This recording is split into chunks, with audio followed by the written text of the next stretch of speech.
Today I'm talking with Chloe, and she's a realtor who's using Instagram stories to attract more clients without being salesy, pushy, or without being glued to her phone all day. If you've ever felt stuck on what to post or if stories are even worth it, this is the episode for you.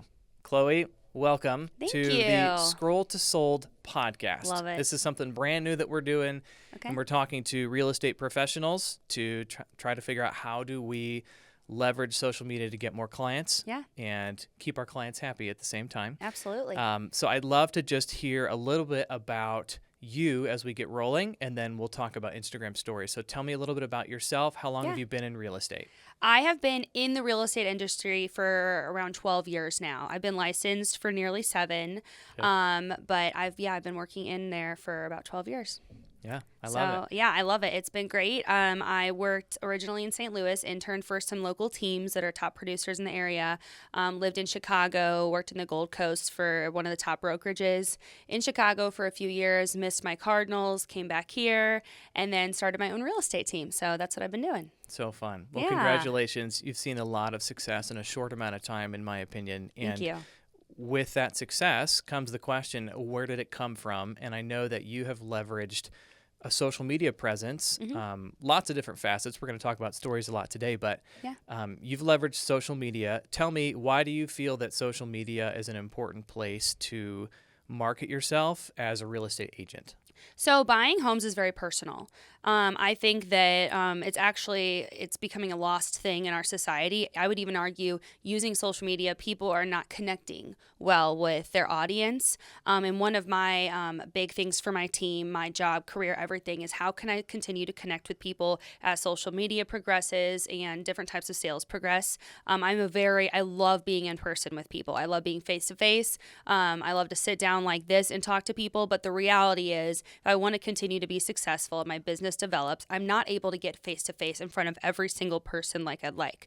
If I have 20 clients in a week, it's the odds of me being able to get face-to-face with each of them are very hard. And, in order to leverage my business, all this stuff, I needed to find a way that I could still speak to them, make it a personal connection still, but also show them my value. And for me, that was social media. I worked for First Form for a little bit. And, if you're from St. Louis or not, a lot of people do know that the people that work in that industry or for that company are really good with their social media, really big on it. And one thing I learned, and I was just a Legionnaire with them, but one thing I learned, they were always teaching us social media tactics. So they taught us how to really communicate and connect with people over social media. So when I started in real estate, I applied that to real estate. And I didn't see a lot of people. There's a lot of people now, but I didn't see a lot of people at the time doing that in St. Louis. I'd like to say I was the one that started I was Chloe Sells STL. And now you see a lot of the Sells STL, but this was like 6-7 years ago. And so my page was Chloe Sells STL, and I didn't see a lot of agents doing that on there. So I was like, how can I separate myself? Okay. Yeah. Well, you have. And I love that. I think what I'm hearing is that you knew that as you scaled, the hours in your day available to have one-on-one connections with people were going to diminish. Yes. And so that required that we use a different mechanism, and social media was a way to, I guess in a sense, duplicate yourself so that you could still have personal connections with people without maybe having them one-on-one. Maybe it's one on 1,000. I'm so big on making people feel loved, special, cared for. If you ask any of my friends, that is who I am, try to be to them. And I surround myself with people that are the same way. So for me, it's like, how can I utilize my social media page in a way that still makes people, like you said, feel like they're sitting down and I'm talking directly to them and caring directly for them. A lot of the videos I've done with you, I've tried to have conversations, whether it's directly just talking to the camera or other people, about wanting to care for people one-on-one. So when I'm posting that and Joe Schmo comes across my page and sees that, I think they're able to see my heart in it. And that's really important. I'm not here to go viral. That'd be nice, right? But for me, it's about maybe those 5 people that just saw the video that week and felt something from it and felt like I cared. I was passionate about what I do and that I'm the person to help them. Yeah. Well, I love the heart behind why you're doing what you're doing. Stories in particular, like we're going to talk about today, are one of the greatest mechanisms to connect with people. Yeah. And I'm curious to just kind of get straight to it. when the rubber meets the road, do you have any experiences of a time when someone DM'd you as a result of an Instagram story or a Facebook story, and they became a client as a result of that? Yeah, I would even go back to before I was doing real estate. And again, I didn't see many people doing this, but something just told me to. When I was doing the first form stuff, I was also certified personal trainer and certified nutrition specialist. And I was talking to everybody about these supplements. And I mean, it came naturally. It wasn't even a sales pitch. Something was working for me. I shared on my story what was working for me, that I had the tools and the information to connect people with said thing that was working for me. And people responded to me. They asked questions. That wasn't even my full-time job in Chicago, and I was able to pay my rent solely from that. And again, it didn't even feel salesy. I just wanted to help people, and it was a way for us to connect and talk. Fast forward to real estate. I've used Instagram has so many tools, and it's free. The polls, the questions box, all that stuff. I found a way to really engage people in what I'm asking. I don't just post on there and say, like, where would you like to move to? I post a poll and say, out of these 5, which one would you pick? Even if their top suburb isn't on there, I'll put the big ones like Chesterfield, Kirkwood, Town and Country, whatever, Wentzville. Out of those 5, someone is still going to click on that, and it initiates a conversation. Right. So I can go to them, say, oh, thanks for sharing. What about this area do you like? Is this actually your favorite, or is there another one you like? And then I've literally been able to get clients from that. And it really does just start out with an authentic conversation. Yes. Thank you for saying that it just starts with an authentic conversation. Yeah. Because so many of us just get tied up in, okay, I want to look really pro. I want to project a certain aura on social media. I've been guilty of that before. Have I. I think we all have. But I do think that used to be the strategy. And now I cringe when I see filters. I don't want to see any of that. And I don't share any of that either. Yeah. So. Yeah. Well, I think it's great. It's a great heart behind what you do, a desire to make authentic connections. And whenever we set out to provide value to other people and engage with them meaningfully, and we start with value, then it only makes sense that it comes back, and eventually it can turn into a business relationship that's of value both ways. Right. So, and if not, they'll send people to you. I've had people respond a lot to my stories, and we've got to talk, and they've been like, listen, I am loyal to my realtor. And I'm like, you know what? Good. You should be loyal to your realtors if they're good to you. But then they'll be like, but I would love to send someone your way. So, you always plant that seed. It's always worth something, in my opinion. 100%. Very much agree. Earlier, you mentioned polls as maybe one of the things that you use. I'm curious, what are some of the ways that you think it's very effective to, what are the different tools in Instagram that you can use to build that relationship with people in stories? Yeah, I think the captions is really important because we've all been there where we're in a group setting or, we're somewhere where we can't turn the sound up and you're like, I can't hear them. I'm skipping through this. I also know people too that are deaf or you're like in a situation like that where they can't hear very well. That's a good alternative for them. Captions are also, when you use that, I'm pretty sure Instagram promotes it. The more tools you use from Instagram, they want to see that. So I use that. The question box is really important.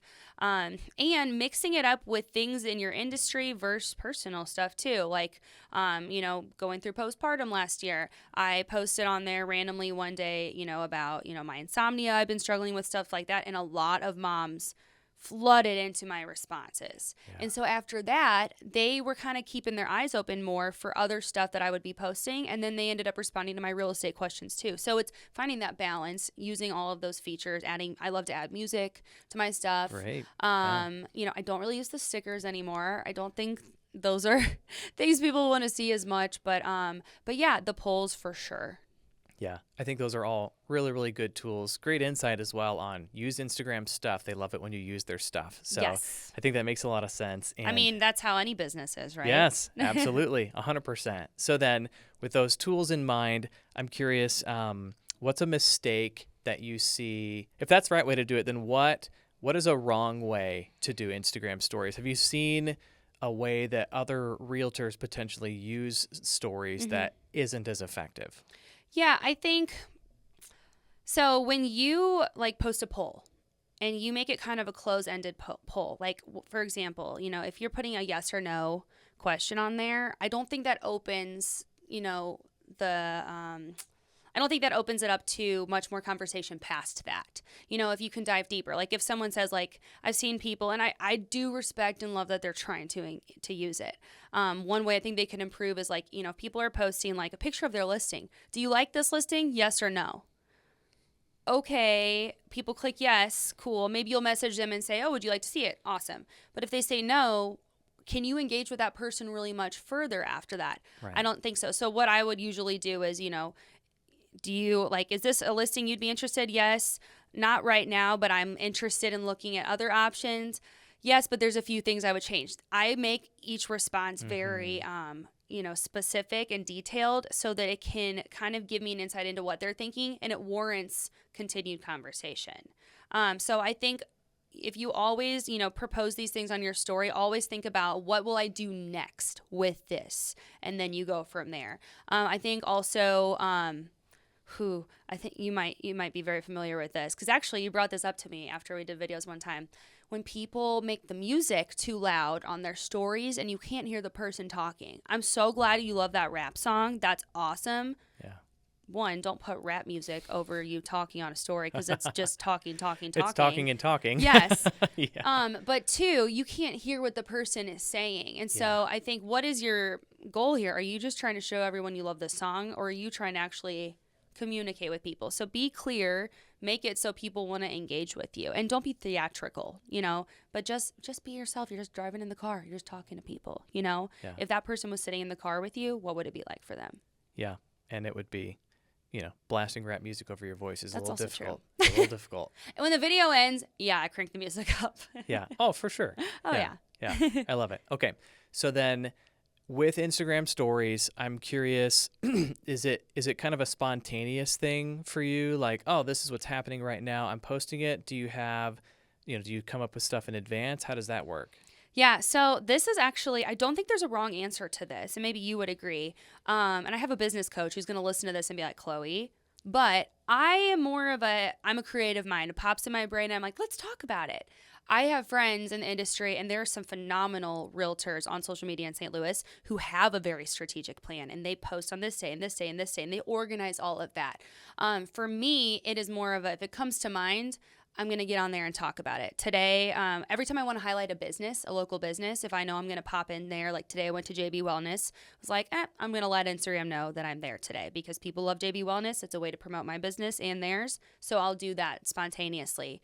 However, it did get to a point, which is where I kind of brought you in, where I was like, I do want to be more organized with this stuff. Yes, I want to pop on my stories, and I want to talk, and I want to engage when it comes to mind, but how can I also have stuff planned ahead of time? Because there are those weeks where I don't want to talk on my story. I don't want to post. I'm not feeling great. My eyes are halfway closed because I'm not sleeping. And that's when it's so great to have you in the videos you've helped me make, because I can share those kind of in place of that. Yeah. So I think what I'm hearing is the answer is both. Mm-hmm. Like, yes, There's be no wrong. spontaneous, Right. but at the same time have some things that are planned Structure. and intentional, right? I think Mm-hmm. that leaves a lot of opportunity for creativity in the moment. Right. But it also, what I love about people who have a content plan is that it allows them the opportunity to consistently be building relationship just as a foundation. Right. And then stories can just be like driving way more traffic once you've got the foundation set. Yeah. So, and again, I have friends in the industry who do it more one way, and I do it the other. And I mean, it works for both of us. So, and ultimately, your followers will follow you based on what they like to see. So, I have friends that do that more, and they're more structured, and people want to see that.